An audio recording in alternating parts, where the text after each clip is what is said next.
Alors les gars, bon retrouvé, bon lundi, le jour après du match, je ne sais pas comment vous avez dormi, c'était une longue nuit. On a bien fêté, on a bien profité. Sachez que faire des vidéos comme je fais hier en italien à chaud comme ça pendant le match, pour moi c'est compliqué en français parce que je suis italien et je réfléchis en italien, donc le faire comme ça c'est vraiment compliqué. J'essaierai de le faire parce que vous voulez que je fasse tout. J'essaierai de le faire, mais vu que je réfléchis en italien, c'est plus compliqué à chaud, vraiment à chaud comme ça, faire un vidéo. Mais j'essaierai de le faire, on verra bien qu'est-ce que ça va sortir. C'est pas plus compliqué. Voilà. Après, dès que ça descend un peu, c'est plus facile pour moi. Au moins en français, parce que en italien c'est ma langue mère, en français quand même pas pareil, mais j'essayerai.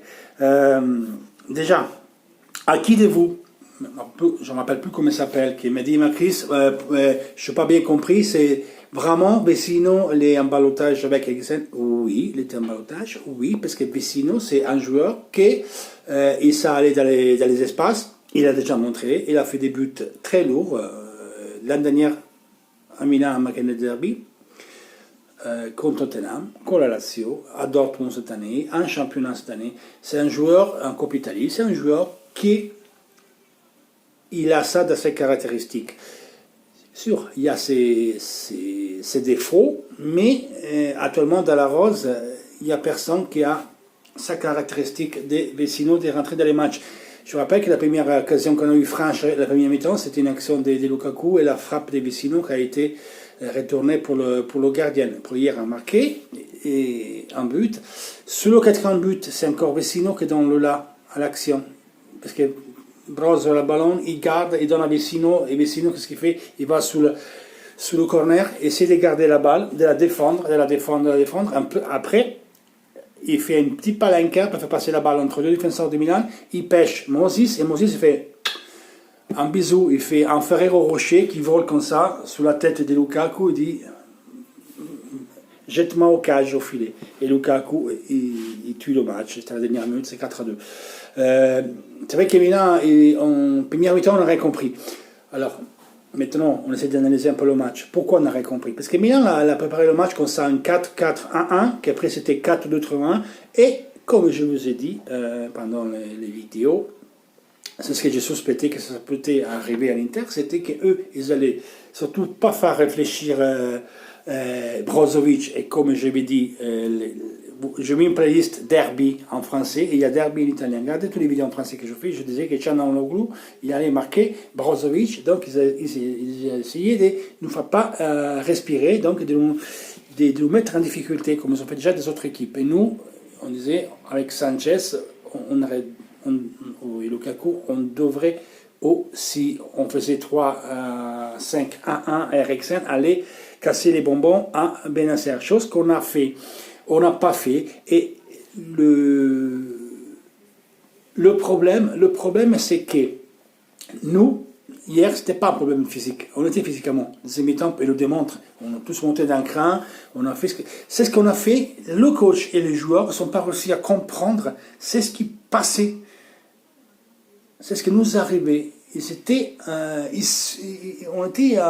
On subit sans se rendre compte, continuer à persévérer, à faire les mêmes erreurs. C'est-à-dire qu'on essaie de monter, faire un pressing, et monter Brozo, et monter Barella, et monter Vecino. Mais le problème, c'était quel le problème? Qu'eux, ils nous pressaient un pressing furieux. Donc, ils avaient Çalhanoğlu, qui était à homme sous Brozo, Kessie à homme sous Barella, et si vous voulez, on s'est trouvé un, voire deux joueurs au moins en milieu de terrain. Vu que l'équipe était très longue, la nôtre, on ne sortait pas de 35 mètres. Pourquoi? Tu avais Skriniar, Çalhanoğlu qui suit partout Brozovic, donc il n'a même pas le temps de respirer Brozovic. D'ailleurs, une image emblématique, c'est vers la fin de première mi-temps, que Brozo, côté sous notre milieu de terrain, il prend le ballon, les pressé, il fait un tacle glissé pour libérer la balle, pour faire une passe centralement, il serve à Rebic. Et on se risque de prendre un but. Une autre fois, on perd la balle, pareil, et heureusement que Çalhanoğlu, il se loupe de tout, parce qu'il y avait un remorque qui arrivait Théo Hernandez, il y avait un boulevard. Il y a Léo Cage, et après on aurait parlé de notre match. Donc l'erreur c'était là, de ne pas comprendre que comme Brozovic, il montait d'un cran, parce qu'on appelait le pressing, c'est ce qui faisait Milan. Milan avait les deux arrière droite et gauche, ils serraient beaucoup et montaient d'un cran. Parce que nous, on était bloqués. Kalajeko, Çalhanoğlu, Rebic, Ibra, ils ont fait un pressing de dingue, donc on n'arrivait même pas à sortir. Donc, on ne monte pas le passe de suite pour arriver à Brozzo parce que l'autre était collé, donc on faisait tout scolastique et après on était obligé à balancer parce qu'on perdait la balle, on n'arrivait pas à sortir. Les deux arrières à droite et gauche, ils montaient, donc ils faisaient une ligne quasiment à 4 de milieu de terrain, et donc ils récupéraient la balle et hop, de suite, ils nous faisaient passer la balle entre notre deux lignes. Donc la balle toujours, d'ailleurs Brozovic, Vecino, Barella.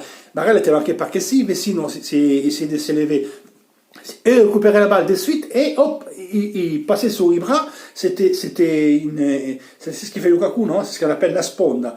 Il garde la balle, hop, des premiers jouer pour faire repartir eux en contre.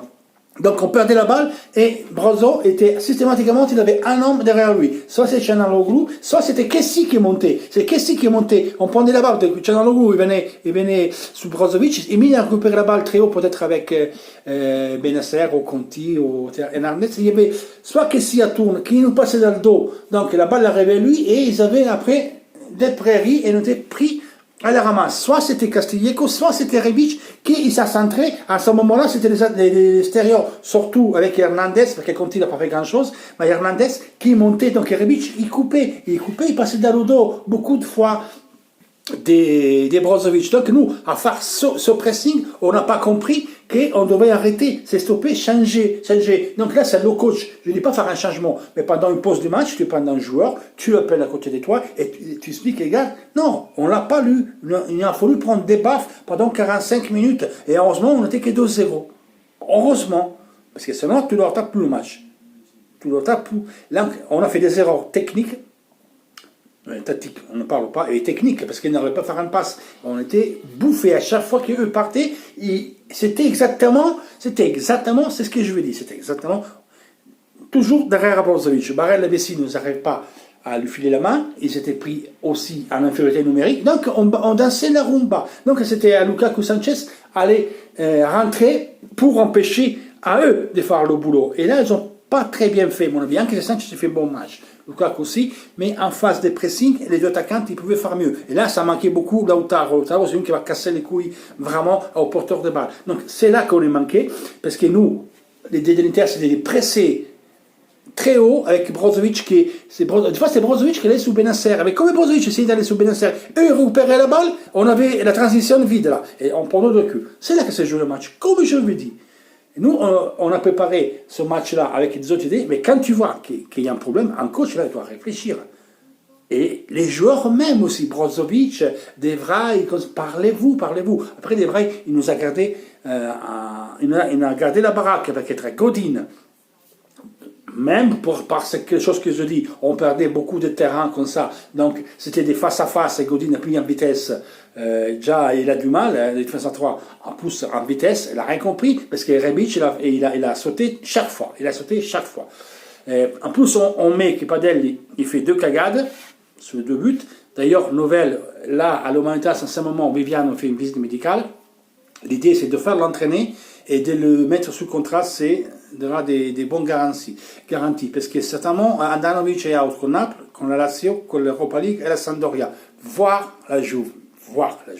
Donc, on a besoin d'un autre gardien, parce que Padelli, je l'aime bien, tout ce qu'on veut, mais voilà, il ne peut pas être... il n'a pas de garantie, c'est Brouton qui ne joue pas, de Moxionné, ce n'est pas la même chose. Donc, on a besoin de Viviano, 34 ans, il peut être un bon remplaçant. Donc, on va voir, c'est ce qui va passer. Donc, c'était là le match, il faut le changer. La deuxième mi-temps, qu'est-ce qui arrive? On est rentré avec une autre mentalité. D'entrée, Candreva, il fait ses frappes, il y a une arrivée déterminante de Donnarumma. On trouve ce but magnifique de Brozovic, ses reprises au volet, c'est magnifique, ce but, c'est un but magnifique.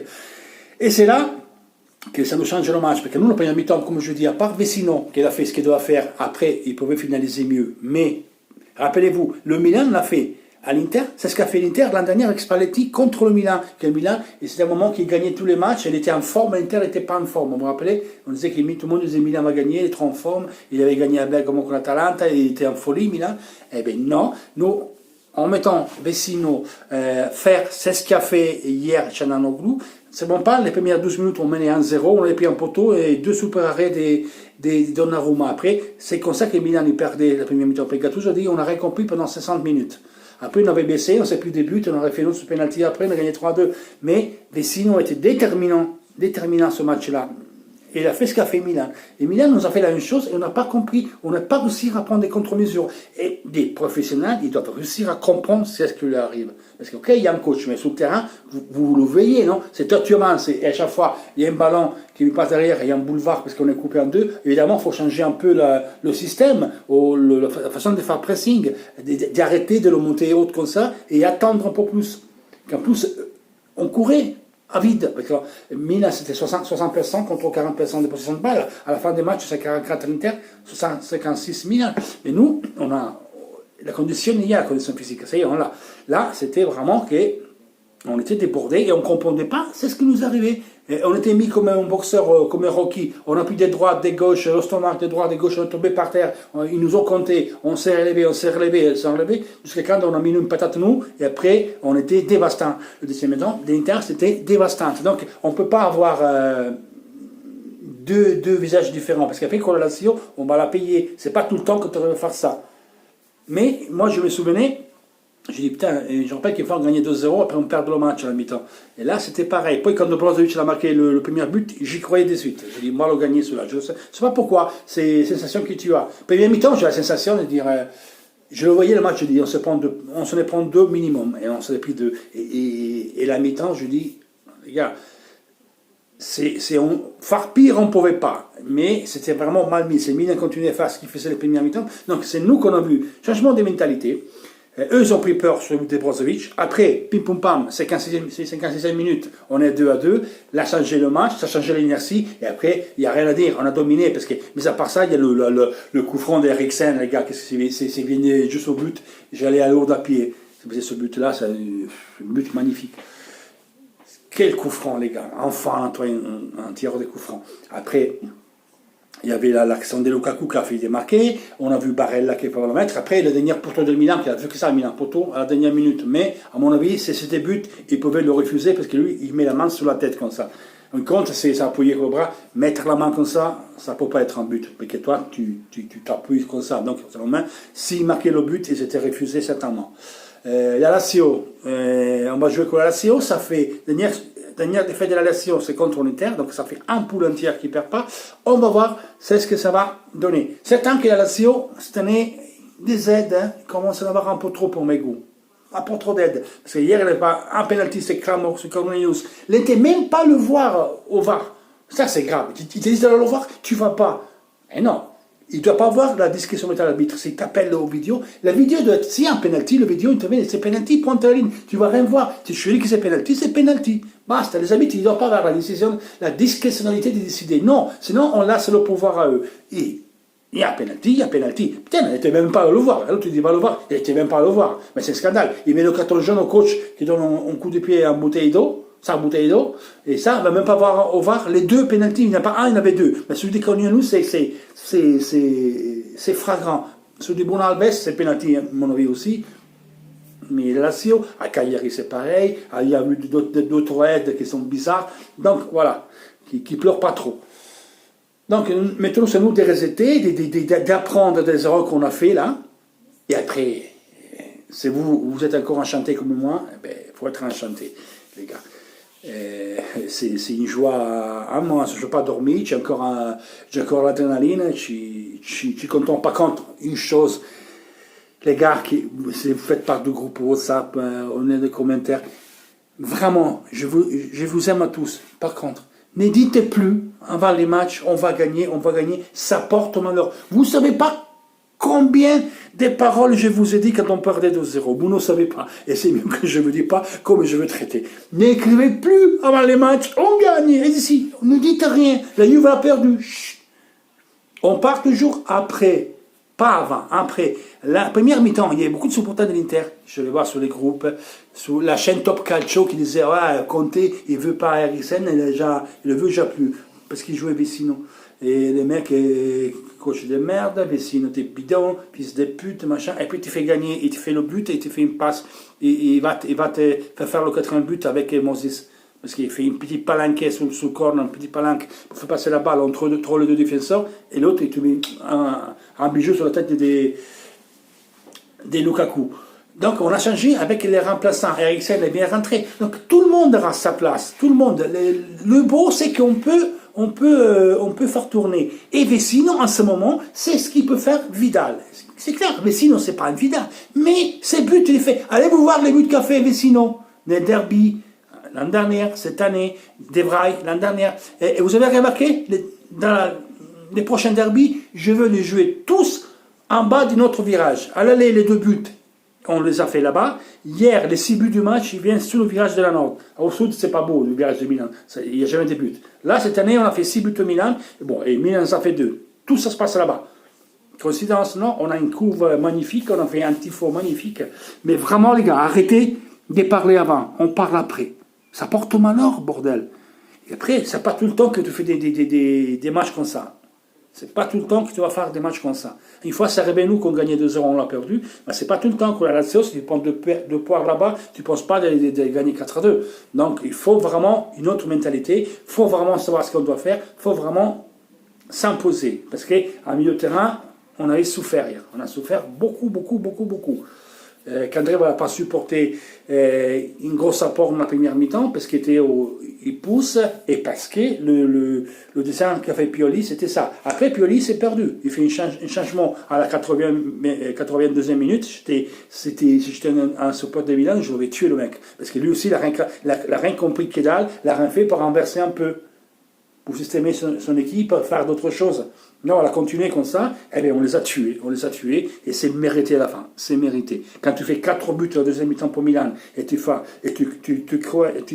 t'es construit encore 3 occasions de buts, plus une poteau, je pense qu'il n'y a rien à dire. Barella, Candreva, Lukaku et le coup franc d'Eriksen, et tu fais 4 buts. Voilà. Chut. On a gagné, on a mérité. Toujours Force Inter, les gars. Rentrez dans le groupe. Le link, c'est dans l'avant-dernière vidéo où il y a Derby, il y a tous les links. Derby français en playlist. Ça je ne remettrai pas parce que là je suis pas pris. Mais le link, il y a. Vous allez voir tous les matchs, les dernières vidéos en français que je fais sur le Derby. Il y a toujours le link pour rentrer dans le groupe WhatsApp. Et surtout, ne parlez jamais avant le match. Jamais, jamais, jamais. Ça porte malheur. Ciao les gars.